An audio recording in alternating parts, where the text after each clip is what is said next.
Hello. I'm delighted to be joined today by Rebecca Wardell, an Olympic heptathlete who has undertaken the most audacious journey to cycle from Lausanne to her native New Zealand, which is 20,000 kilometres. We're going to talk about the journey, the idea of setting goals, managing your mindset, and resilience in the face of unbelievable challenges. Rebecca, thank you for being here with us today. Thanks, Heather, for having me. It's great to be here. Can you tell us something about how this journey came about? So it was really just a group of friends and I, Sarah and Emma, who are also from New Zealand. We were all working together at the International Olympic Committee here in Lausanne. And we used to go out on bike rides on the weekend, just as you do in the Swiss countryside. And somehow a discussion started about, hey, how about we cycle back to New Zealand, or wouldn't it be amazing to do a long bike trip like this? Started just as a general chat, but somehow this idea kind of gained momentum, and before you knew it, we were all quitting our jobs at the IOC and packing our bags and starting off on an adventure that actually none of us had ever done anything like it before. So yeah, it just started as a very small seed of an idea in a very casual situation, and quickly took legs. That's a very small seed of an enormous journey. How do you go from having this small seed of an idea to a journey that I understand took you over 20,000 kilometres? Tell us a little bit about that process, if you will. I think the three of us naturally, Emma being a gold medalist in single sculls and rowing at the Tokyo Olympic Games, and Sarah being a very high-level athlete herself, myself also having competed at the Olympic Games, all three of us were always up for a challenge. And I think when you get three women together who are up for a challenge and wanting to push themselves, you're naturally creating an environment where things like this can quickly take off. I think key to this, though, was talking about it with family and friends, many of whom thought we were crazy. But Right, I can understand that. yeah, a lot of people were like, hey, wow, that's so cool. What a great idea. And I think once you've spoken something out loud to other people, it's very hard to kind of take it back. You've almost like you've committed or have a sense of responsibility to carry something through once you've spoken those words out loud. So that's how it took off initially, as just a personal adventure for the three of us. But then we realized very quickly that it was a great opportunity for us to make it bigger than just us, to add some social elements. So we decided to use our network in the Olympic movement. So every country has a National Olympic Committee. With the help of our colleagues at the IOC, we connected with the National Olympic Committee of each country that we would cycle through. So automatically we had a contact, which was great. It kept my mum sane. But we decided that we would connect with school children in every country that we cycled through to inspire, tell a story, speak about the Olympic movement, speak about geography, culture, and really kind of open their eyes. To also connect with Olympic athletes in each of the countries we cycled through, so to understand more about their training, their upbringing, how they became Olympians, their role in their communities. And we would bring the local Olympian to the school visit with us to really bring that kind of connection. And then the third element was we chose a charity in New Zealand that aims to empower young women, so teenage girls, to really be leaders in their communities through sport. So to give them opportunities to really grow and find confidence. And we set a target of raising $1 per kilometre and ended up raising in excess of 27,000 New Zealand dollars. So it started as a small seed of three girls just wanting to have an adventure and a good time, and very quickly grew into this really big project, which had a lot of meaning and purpose behind it. Yeah, absolutely. And so what I hear you say is the moving from that seed of amongst an idea amongst friends to actually really becoming something much more purposeful to help to keep young girls motivated to stay in sport, to develop their abilities through sport. In some ways, using yourselves as role models as women athletes who have reached really high levels. Yeah.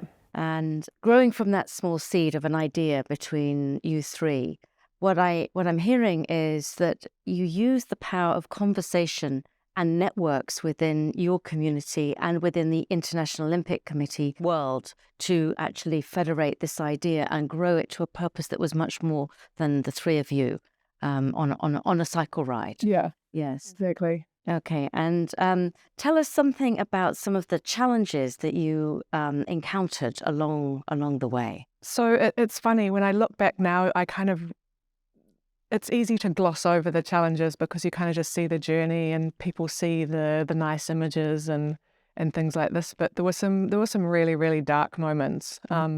Even right from the first day when we cycled from Lausanne to Brig. Initially, we hadn't planned on going to Brig. It's 160 kilometers from Lausanne. But we were all excited and we had a tailwind and we're like, oh, this is great, let's just keep going. But very quickly, just as we passed Sion, we turned into a massive headwind. We were riding bikes that were 42 kilograms, which none of us had ever ridden before. And very quickly, I was like, what am I doing? This is day one and it's going to be tough like this. These tough moments are going to continue on. But having that support, the two girls with me, Emma and Sarah, and also the incredible support that we'd had when we left Lausanne, focusing on that and thinking back to all these people who are behind us who'd just given us a great send-off, really just gave us that really good feeling that, okay, it's okay. It's day one, things are going to be a bit tricky, but we just need to keep our heads up and really focus on the good parts of the journey. And what happened next after you realized the bikes were heavy, they're 42 kilos, you'd done 160 kilometers on day one, and your mind is saying, what am I doing? What happened next for you to continue?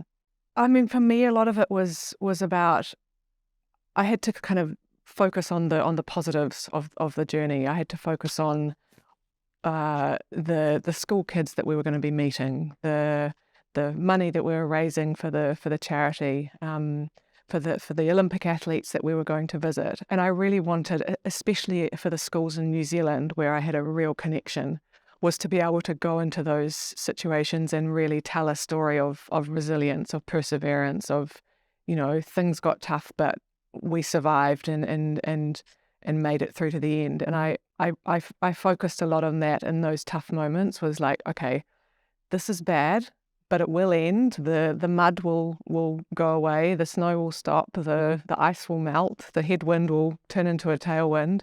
All of these horrendous conditions that we rode through.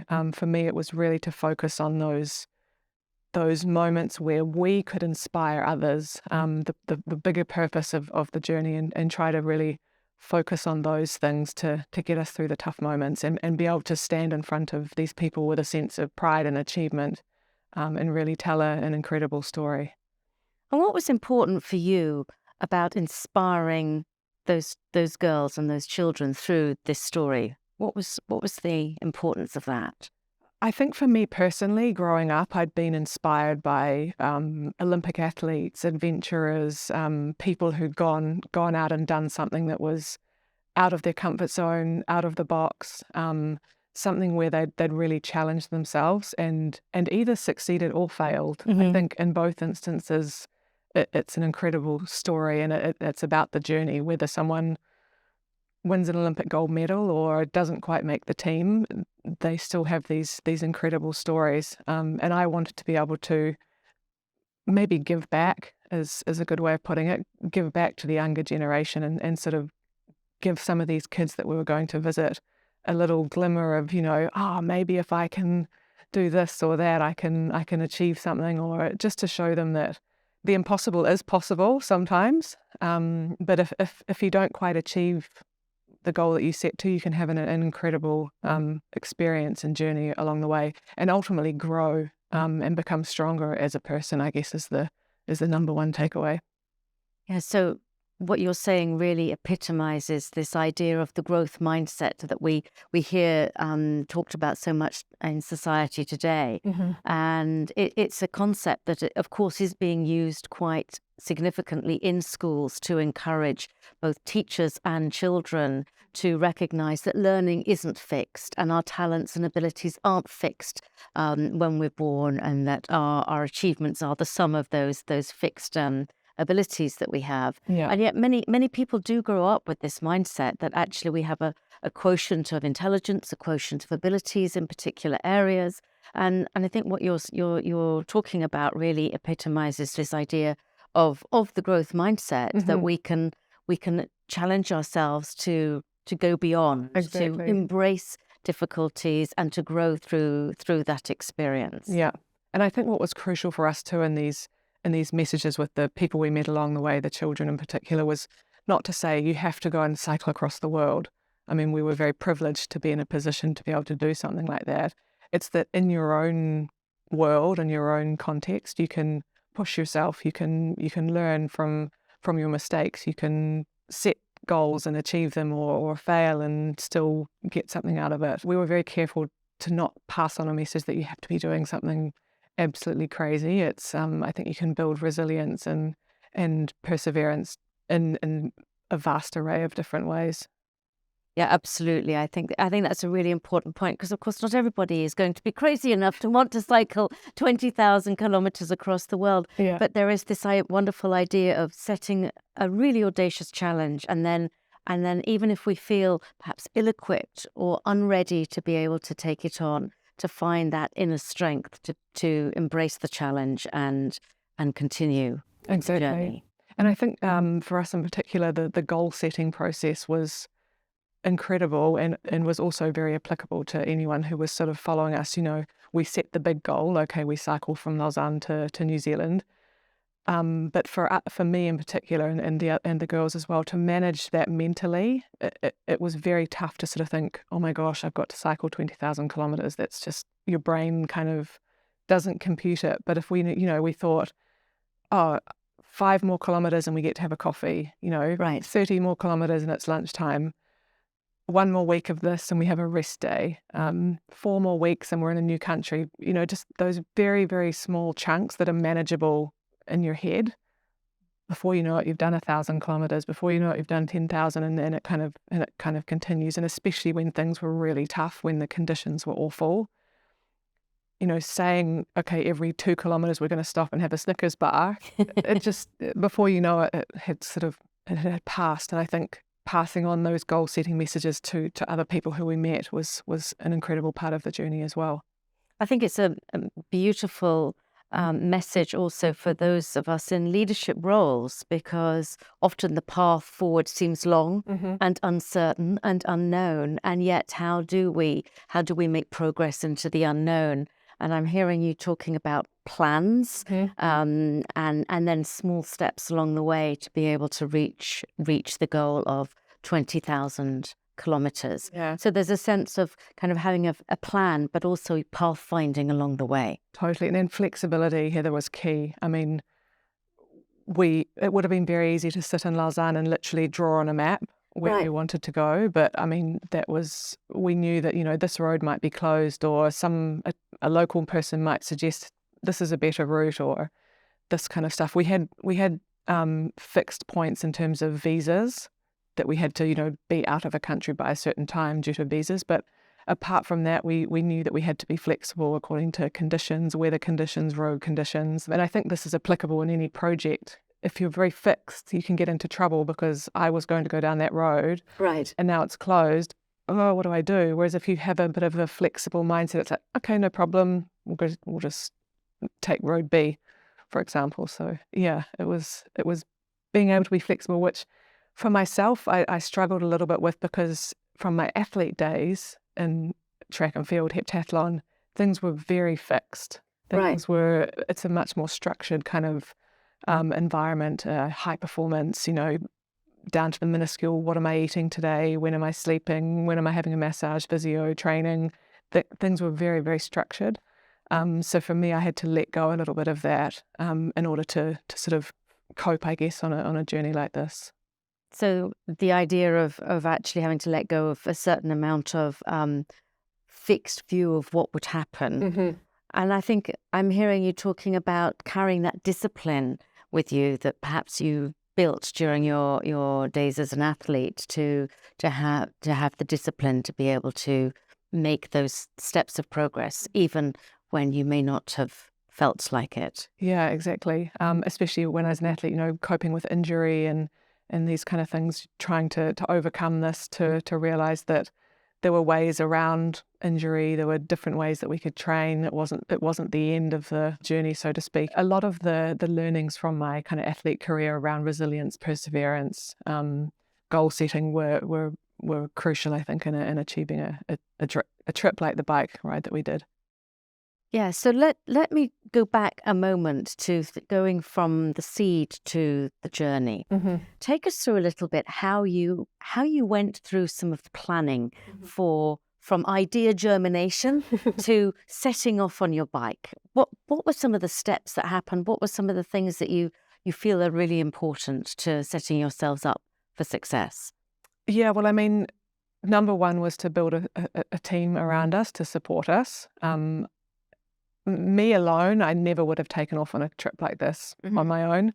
As soon as Sarah and Emma were like, we're in, I think, to have two friends who you trust with your life to jump on a bike and do something crazy like this was unreal. And when they agreed, I mean, it was a once in a lifetime opportunity that you couldn't put down.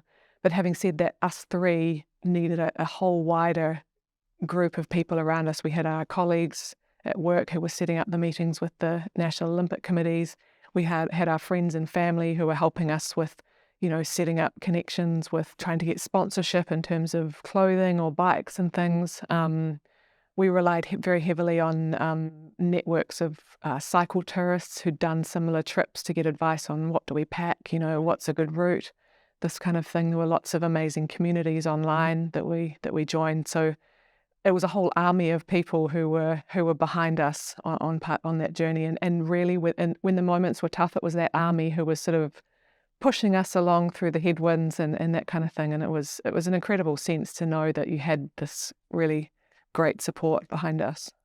So it's very different from the image I might have in my mind of a woman on a bike going across the middle of Central Asia to New Zealand, to thinking of that whole support system and how important that was for you along the way. Yeah. And even Heather, not just the support system that we set up from the start, but along the way, the people that we met, we relied very heavily on strangers for support. And actually one of the key takeaways for me from the journey was the incredible kindness of strangers. The doors that opened and the people that helped us out were just absolutely phenomenal. In the most backwards parts of Tajikistan, we had people running out of their yurts or running off the fields they were working in, inviting us into their homes for tea, coffee, stay the night. And these people had nothing, like they're subsistence farmers, and the generosity and kindness of spirit from these kind of people just blew us away and made the whole journey so much more rich and rewarding. But also they saved us a lot from sort of camping in dire conditions and things. So it was a network of people who knew us, but also an incredible network of people literally the whole way along the journey who held us up. So the network of those who were known to us and the network of those that were waiting to know. Yeah. Can you give an example of the kindness of strangers along the journey that particularly touched you? Yeah, we had one night we were in Tajikistan, and we'd just climbed the highest pass of the trip, so 4,600 meters, so sort of the height of Mont Blanc. Super tired, freezing cold, exhausted from climbing, and we were thinking we were going to have to camp because on the map we couldn't see, there was no towns or anything. Cycling along, starting to get dark, and we came across, in the distance you could see a yurt on the side of the road. And as we approached it, this woman came running out, and she was absolutely fantastic. She insisted on us coming inside. She was amazing. It was literally, the yurt was just one room with a small kind of pot-belly stove in it, where her and her husband were, they lived there. That was their life. There was a couple of yaks tied outside, and she took great pleasure in sort of cooking us instant noodles. And of course, she doesn't speak English. We didn't speak the local language. But through common things, we had a couple of photos of family you could show. This is my mum, this is my dad. Through sign language and a little bit of kind of body language, you could somehow have a conversation. She went outside and milked the yaks and brought inside this sort of steaming pail of hot yak's milk and added some sort of oil and bread and stirred it up and gave it to us. And we'd become by then quite good at sort of being polite at trying to eat a little bit and then leaving the left beside. But just, it really struck me that she was helping us. I mean, we were in a nice, cozy kind of away from the elements. She was feeding us.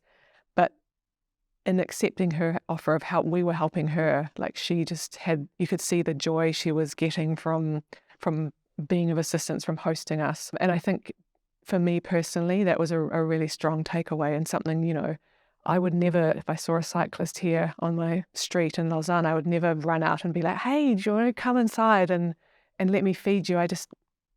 These people have so much to offer in the way that they operate, the way they're so generous and hospitable. It really opened my eyes to, I think, how we can maybe be a little bit more like that. Or, yeah, it was mind-blowing. And that was not an isolated incident. This continued in almost every country. So the kindness of strangers, and what I'm also hearing is the ability to communicate even without words. Exactly. So the ability to communicate the emotion, the connection, when there's a desire to do so. And of course, when with the world being so polarized in many areas in terms of when we do use words, this is a wonderful reminder of how when we speak with the heart, we actually really are able to connect with people. Yeah, exactly. And obviously we traveled through so many different countries, so many different cultures, but there's a common thread through all these cultures that everyone understands. And I think, you know, family, food, shelter, you know, the basic needs of all humans. And that's something that I've actually taken away with me now into my personal life, into my work life, because obviously at the IOC we work a lot with different cultures, with the different organising committees. There's a lot of different cultures within the organisation itself. And just, you can really quickly form bonds with people from completely different cultures by chatting about the commonalities. And really, it's amazing the richness you can get out of it. Because it's kind of easy to be a little bit dismissive of people who you don't understand, who are very different from you. You kind of think, oh, they don't have much to offer, or I can't be bothered. But it's amazing once you kind of get over that and dig in. You can you can have friends for life from people who have grown up in completely different ways. And it was just incredible. Yes, it really highlights when we think about diversity, equity, and inclusion. We talk about that a lot in organizations, of course, today. And it seems like the main focus was not on seeing the differences, but about seeing the commonalities of humanity. Totally. And connecting on that level. Yeah. And for us too, being very conscious of our kind of bias that had come from the way we'd grown up, and the sort of Western focus, Western media that we absorb and consume every day, and then to travel through countries like Iran, which is, not, or some of the stans which are not painted in the best light in some of our Western media, and then to be in their cultures and their communities, and them to sort of say, please tell everyone that Iran's great, tell your friends, tell your family. And these people were the most kind and generous. We had an accident in Iran, so both Sarah and I fell off our bikes and were injured. I ended up with stitches in my knee. She ended up with a sprained ankle and knee, and we ended up having 2 weeks basically resting and recuperating. These guys were paying for our medical bills, driving us to physio, feeding us. And the experience that we had in Iran in particular was the polar opposite from what you see on a daily basis. And even, friends and family, do you think it's safe? I don't know if you maybe shouldn't go through Iran, all this kind of stuff. So just that eye-opening and giving them the opportunity to show who they are as a culture and people was something that I think I'll value for the rest of my life. It's a beautiful story about how the mental images we have in our head, whether they be from the media or from our own upbringing or our own biases, can be quite distorted in terms of the reality of the people that we meet in the world. Yeah, and I think just having a conscious sort of thought that to kind of try and look past that and see the person for who they are, and again going back to those commonalities, I think, we can learn a lot. Was there any time and occasion where you felt fearful for your own safety? I could imagine that in over a year and 20,000 kilometres, there may have been one or two occasions. There were one or two. We kept them pretty quiet, mainly for our mother's sake, so that they weren't too worried. But no, a lot of the fears for safety were around the road itself. Big trucks, dangerous conditions to cycle in. this kind of stuff. We also, just before 2 weeks before we arrived in Tajikistan, there'd been a terrorist incident where a group of cyclists had been murdered. The same as us, literally cycle tourists. I think they were Dutch, Swiss, and American in a little group. I mean, it easily could have been us. They were going down a path or a road that we'd initially chosen to do. There was a bit of soul searching at that point in the trip because we were in Uzbekistan at the time and Tajikistan was our next country. Do we continue? Do we change our plans? Do we, go into a different country? In the end, we decided that Tajikistan was going to be one of the highlights of the trip. We'd heard so many good things about it. We changed our route. We didn't go down that, but we kind of had the thought that if we don't go to Tajikistan, then the terrorists have kind of won. They've got the upper hand. Whereas maybe we were silly in hindsight, but we decided to go on through. Given that, we still had a little bit of, every time a car was sort of coming up a bit close behind, or you sort of had that, is this safe? What are we doing? But as per the story of the woman in the yurt, we experienced the complete opposite from the people in Tajikistan. It was warmth, friendship, generosity, just this incredible country, and it actually ended up being my favourite country of the whole journey. Gosh. Yeah. That's an inspiring story. Yeah. And actually, if we think about that in relation to resilience, one of the key components of resilience, of course, is self-regulation, how we manage ourselves, perhaps under stress, how we manage to reframe a situation. How did you do that? How did you really shift your mind from focusing on the fear of potentially what might happen and what had recently happened to focusing on moving forward in the way you did? Yeah, I mean, we had a lot of support from family and friends. Again, they were crucial to sort of, it's okay, you guys are going to be okay. The local people helped us to kind of really feel safe and comfortable. And for us, it was just to kind of tap into that. It'd be very easy to sort of focus on the negative, the fear, and instead we tried to really tap into the positive aspects of the journey. Maybe just to highlight that I don't think we were being reckless. We were always very cautious and made a very calculated decision, I think. I think there's a difference between resilience and recklessness. Yes, good point. Throughout the whole trip, we made sure that we tried to walk on the other side of that line. For example, everyone had told us that cycling into Istanbul was really dangerous. So instead of being like, no, we're going to cycle the whole way, we're like, okay, thank you for the advice. We'll take a ferry in. So there was just, some elements like that where you had to take people's advice, not be so stubborn, and then just enjoy the experience of being on a ferry. Just enjoy that positive aspect of it. A moment of tourism. Exactly. Sit back and watch the world go by. I've heard resilience described as something from which typically we bounce back from. So it's the idea that maybe something sets us back and then we're able to bounce back and recover.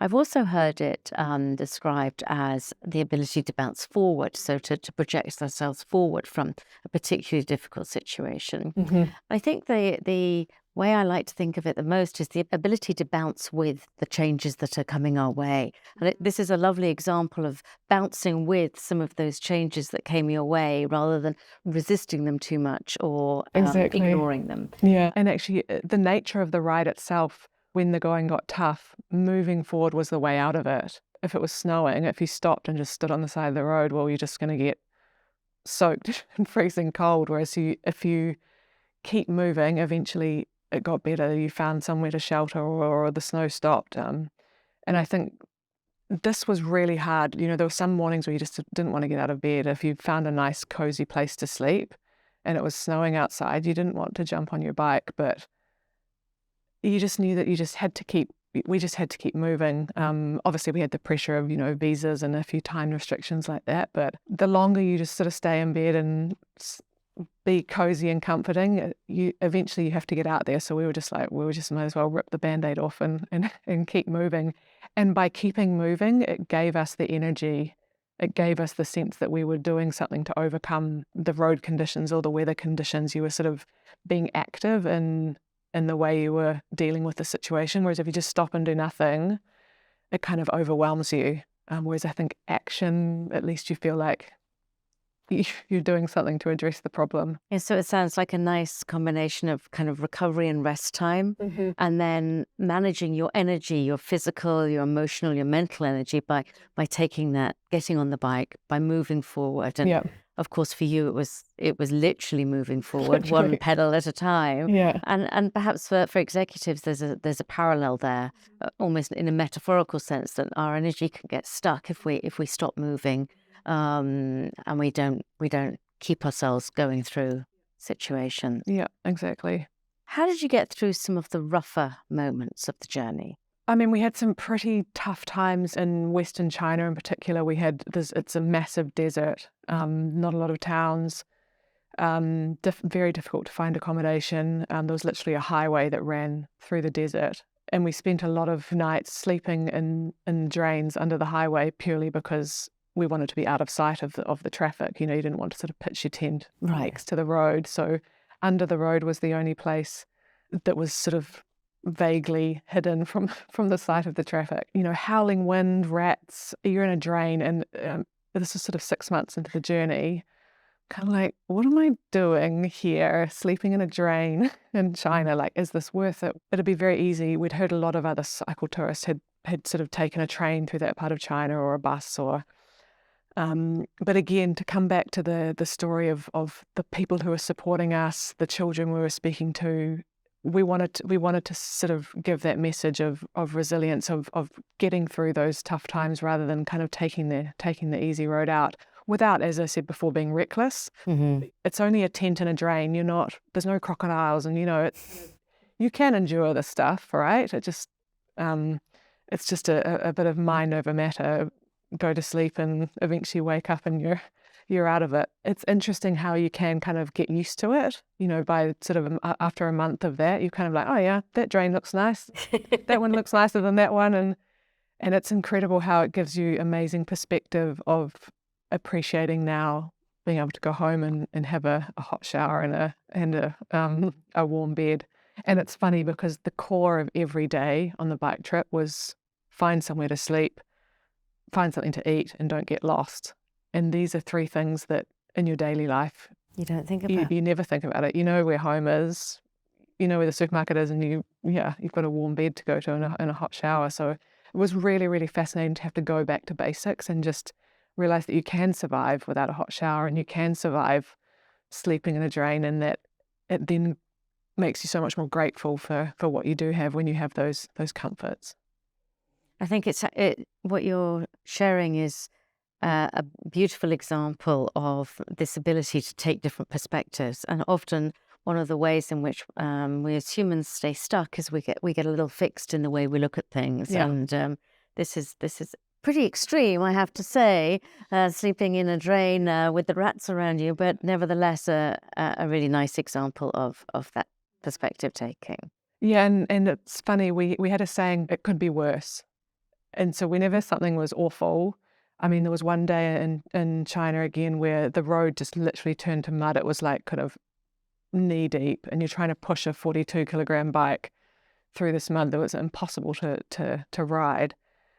We just kept saying it could be worse, and we're kind of chatting like, oh, imagine if it was, imagine if it was snowing, or imagine if our bike was 100 kilos, or imagine this and imagine that. And we tried to make light of the situation by always, whenever we had these rough moments, saying, oh, at least it's not that.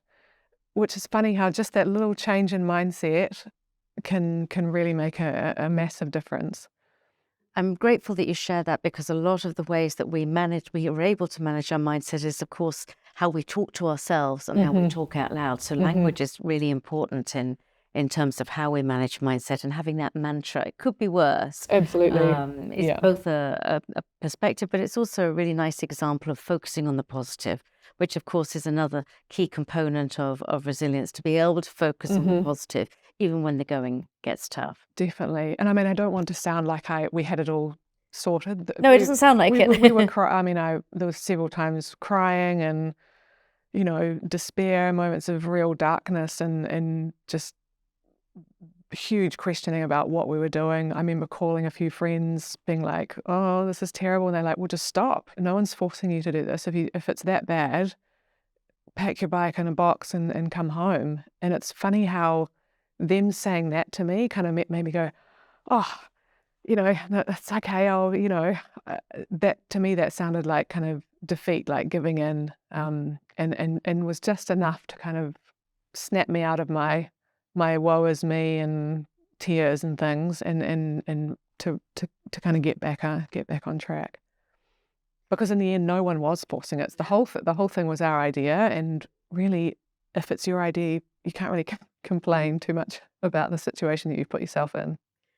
Tell us something about what it was like when you reached New Zealand and you were able to connect with the children that you wanted to see, and how did that evolve? So it was fantastic. It was some of the best memories of the trip. So with the New Zealand Olympic Committee arranged 40 different school visits throughout my trip through New Zealand. And actually it kind of changed the dynamic a lot, because these trips these school visits all had to be planned. You need to turn up at the school at 11:30 and the next one at 3:30. So we'd just kind of been rolling through countries with not really much of an agenda. In New Zealand, I was on my own. So all of a sudden I still thoroughly enjoyed it, but it was very much a business journey of these school visits. It provided some really nice structure and was so rewarding, because for me, I grew up on a farm in South Island of New Zealand, middle of nowhere, a very small country school. So to be able to go into a school in New Zealand and sort of say, I grew up just like you, this is what I've done. Not again to say that they had to do something crazy like this, but just to sort of sow the seed that when I was at their age, we were exactly the same. Whereas that didn't really fly in the school in China, or of course a little bit, but there was a real connection that I could make. These kids are like, oh, she's from New Zealand, we're from New Zealand, this is cool. And we didn't have that in the other schools. So that was the real kind of richness of it. And I also had lots of family, friends, places to stay, people who rode with me. Yeah, it was an incredibly special thing. And also to cycle on roads that I'd driven. I saw many parts of New Zealand I'd never been to, which was incredible. So I kind of felt like I could explore my own country, which was also really nice. Fantastic. Is there anything else you'd like to share? If there are sort of 2 or 3 key insights, key things that you can share that might be helpful for people in the business world or working in organizations? I mean, for me, as I said earlier, some of the key takeaways from the journey, the kindness of strangers absolutely blew us away, something that we never really thought about or expected until we were kind of in it. And in countries where you wouldn't have expected it was something that I still think about now in my daily interaction with strangers. Is I need to pay it back, all these amazing people who helped me out. And I think just through your daily life, it's a nice sort of thought is, hey, maybe that person would like me to open the door or say hello or pass you a glass of water, or just these tiny little things that you can do for people who you have no idea who they are can make the world of difference. The other thing I think would be key would be to say, if you have a kind of itch about an idea or a project, is have a go, like see where it goes, talk to some like-minded people about it, talk to some people who aren't like-minded about it, right? See if it will grow into something that could take legs, and gather a support team of people around you who believe in your project or your idea, and also believe in you as the person driving behind it. Because as I said earlier, having that crew around us was something we could never have done without. It was not just 3 women cycling across the world. It was a massive group of people, and this is key, I think, to the success of any project, is the community that you build around you. Yes, wise words, I think, to bring our conversation to an end. The importance of strangers, and particularly the kindness of strangers.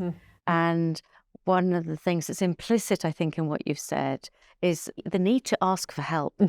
And something that many of us perhaps could do with a little bit of a nudge in that direction, that actually if we ask for help, it's amazing how often it is provided. And so many executives we see perhaps have a harder time asking for help, but when you ask, there's an enormous benefit that comes your way. Yeah, definitely. And just looking around your team members and the people who surround you, people who you may have thought they don't have anything to offer. Sometimes these people have amazing insights from a completely different perspective and different cultures and things. And I think it's just being open-minded about what's going on around you and drawing on those resources to really take your project to the next level.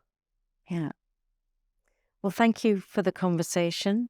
And thank you for joining us. This is a conversation with Rebecca Wardell, who has offered an inspiring story about not only having been an Olympic athlete, but also having had the audacious goal and dream to cycle from Lausanne to New Zealand, not only as a personal challenge, but as a way to inspire the next generation to look at role models, to see what they can take from inspiring stories to engender resilience and courage. So thank you.